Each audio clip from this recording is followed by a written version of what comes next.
GoPro has been producing high-quality action cameras for years. They are simple, compact, and have an outer shell that can survive nearly anything. And I do mean nearly anything. This year, GoPro endowed us with two new versions of its beloved camera. The GoPro 4 Black Edition shoots in 4K at a full 30 frames per second, which is awesome. But the GoPro 4 Silver Edition was the one that, in my mind, deserved a much closer look. The GoPro 4 Silver Edition is basically like every other GoPro camera that came before it. It has the simple layout, the wide-angle lens, the super rugged casing, and the front LCD menu screen for navigation, which isn't all too stellar. But where this camera really draws the attention of the GoPro community is the built-in screen on the back of the camera itself.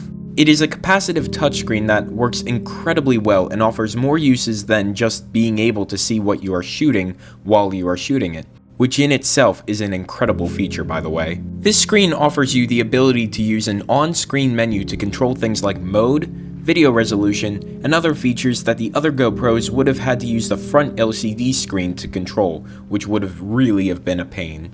But the screen also offers you the ability to play back your videos directly on the GoPro itself.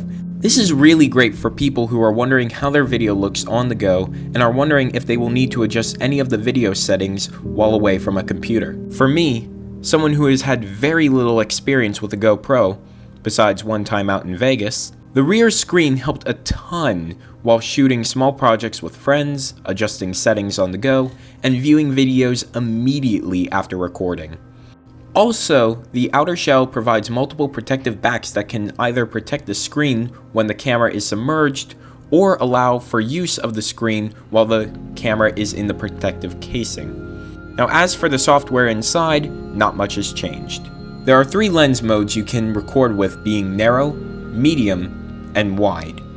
1080p recording is of course available at multiple rates, including 60 frames per second for slow motion video and 720p at 120 frames per second for an even slower video.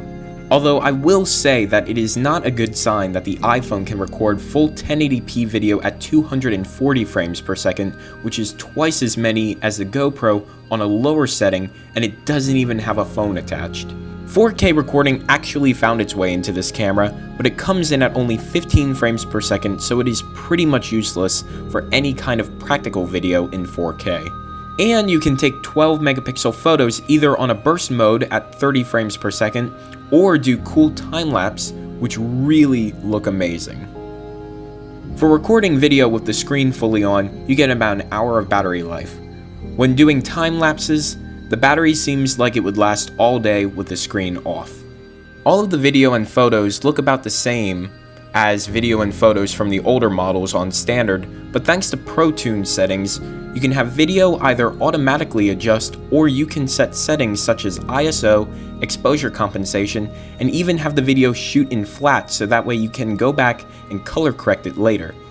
All of the video, both with and without ProTune, looks great. Daylight is obviously great, and low light is also surprisingly good. Not having 4K doesn't hurt as much now, but later on, as more and more devices and services start offering 4K playback, it will be a feature that will be missed on the Silver Edition. The GoPro 4 Silver Edition, I feel, is trying to create a different experience for GoPro users. Not only can you use the screen to view what you are shooting while you are shooting it, but you can also use it for playback of your videos on the go and see what needs to be fixed. To some people, this may not be a big deal, especially since GoPro has apps for phones that allow you to view content that way anyway. But this is an interesting step for GoPro. As someone who has never really owned a GoPro before, I find the display on the back incredibly useful.